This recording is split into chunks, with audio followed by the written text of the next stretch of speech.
Isipin mo ang isang mandirigmang Pilipino, hindi lang armado, kundi buong katawan ay puno ng misteryosong tattoo.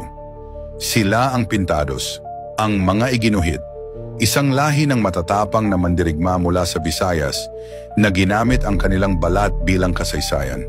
Bago pa dumating ang mga Kastila, may sibilisasyon na sa Kabisayaan. Ang mga pintados ay kilala hindi lamang bilang mandirigma, kundi bilang mga taong may sariling kultura. May sistema ng pamahalaan, sining at pananampalataya. Ang kanilang mga tattoo ay hindi palamuti lang. Ito ay simbolo ng karangalan, katapangan at katayuan sa lipunan. Masakit ang proseso. Ginagamitan ito ng matutulis na tinik, abo at langis. Ngunit para sa isang pintado, ang bawat tuldok sa kanyang katawan ay katumbas ng tagumpay sa labanan o isang mahalagang yugto sa buhay. Sa kanilang kultura, ang taong walang tattoo ay wala pang napatutunayan. Ang pintados ay kilala rin bilang mga mabagsik na mandirigma. Sumasakay sila sa karakoa, mga bangkang pandigma, at lumalaban gamit ang kampilan, bolo at pana. Likas sa kanila ang pagiging matapang at maparaan sa digmaan.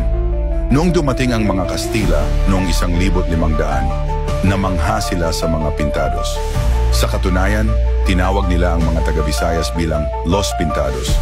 Ngunit sa paglipas ng panahon, ipinagbawal ng simbahan ang mga tattoo. Itinuring itong pagan at un-Christian. Unti-unting nawala ang kultura ng pagpapatato bilang tanda ng dangal. Pero sa puso ng mga Waray, Cebuano at iba pang Bisayan, nanatiling buhay ang diwa ng pintados. Sa mga kwento ng matatanda, sa mga awit at sayaw, na ipapasa ang alaala ng mga taong hindi natakot ipinta sa balat ang kanilang katapangan. Ngayon, muling bumabalik ang interes sa pintados. Sa mga festival tulad ng Pintados Kasadyaan sa Leyte, makikita natin ang makukulay na sayaw, kasuotan at muling pagyakap sa sariling kultura. Isang panawagan sa kabataan, alamin, yakapin at ipagmalaki ang pinagmulan. Ano ang mangyayari kung makalimutan natin ang mga pintados?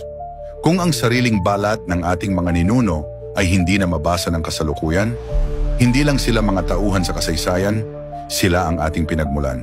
Dugo nila ang nananalaytay sa ating ugat. Sila ang lahi ng mga pintados, mga mandirigmang isinulat ang kanilang kasaysayan sa sarili nilang katawan. Ngayon ikaw na ang tagapagdala ng kwento.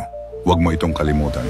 Like, subscribe, at sama-sama tayong alamin ang kasaysayan ng mga nakalimutang bayaning Pilipino.